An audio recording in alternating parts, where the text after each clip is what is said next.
Hi everyone, today I'm going to do a quick tutorial on how to do the iron-on method. I've got this slate heart which I've given 2 coats of white acrylic paint and a thick coat of Mod Podge.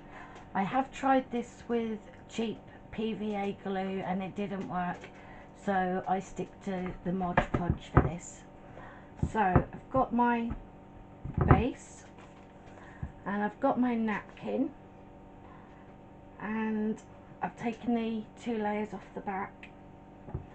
Now I'm going to put this, because I'm going to show you how as well in another video, but I'm going to put a clay moulding around the edges, which is why I don't want to put this at the top, because if I do, the clay moulding will then cover up their hair and their face, which obviously I don't want.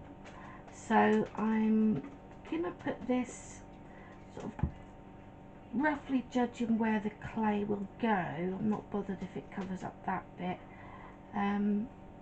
Obviously it will go above the holes, so hopefully that will be about right.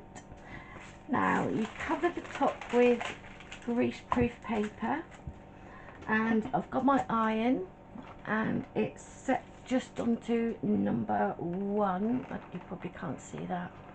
Hang on, which way am I going? I don't know. Anyway, it's set to number 1, so it's on a very low setting. So I've got my base, I've put my napkin where I want it, and then you iron over the top. You can hold it on different parts, or you can, like me, I just sort of slide it around, and that will activate the glue, because what I've done is I put a thick layer of glue on after the 2 coats of paint, and then I let the glue dry. So adding the heat reactivates the glue, and it will stick the napkin down really nice and flat with no creases or wrinkles.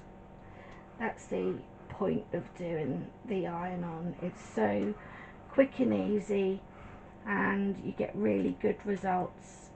It doesn't, wrinkle or crease up like with some of the other methods. Obviously you can't do this on everything.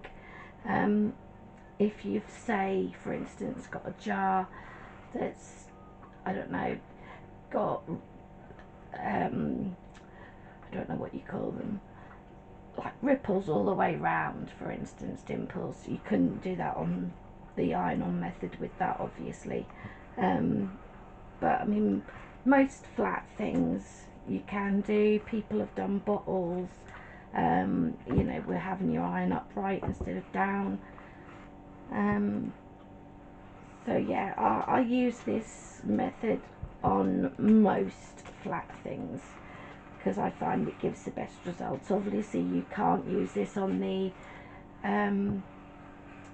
baubles and things because they're round and they're plastic, they'd probably melt.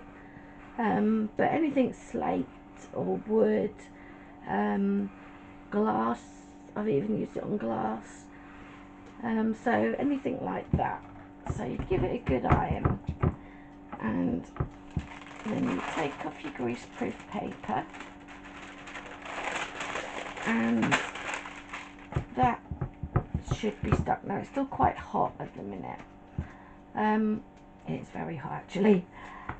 What a lot of people do is they then go over with glue to seal it, but I personally don't do that. I've found that it very often creates a lot of wrinkles.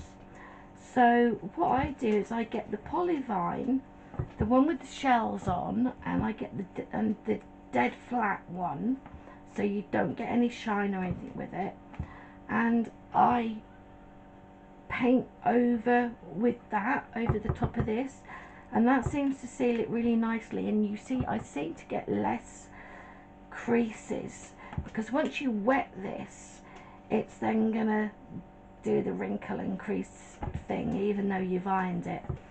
So this is nice and flat, and I find using the Polyvine dead flat over the top of this once it's cooled down will keep it. It will look as if it's wrinkling up a bit to begin with, but it will dry nice and flat. So there you go, guys, that's the iron on method.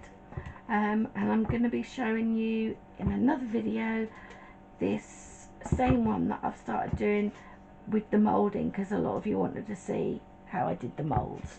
So I'll show you that on the next video. Okay guys, thanks, bye.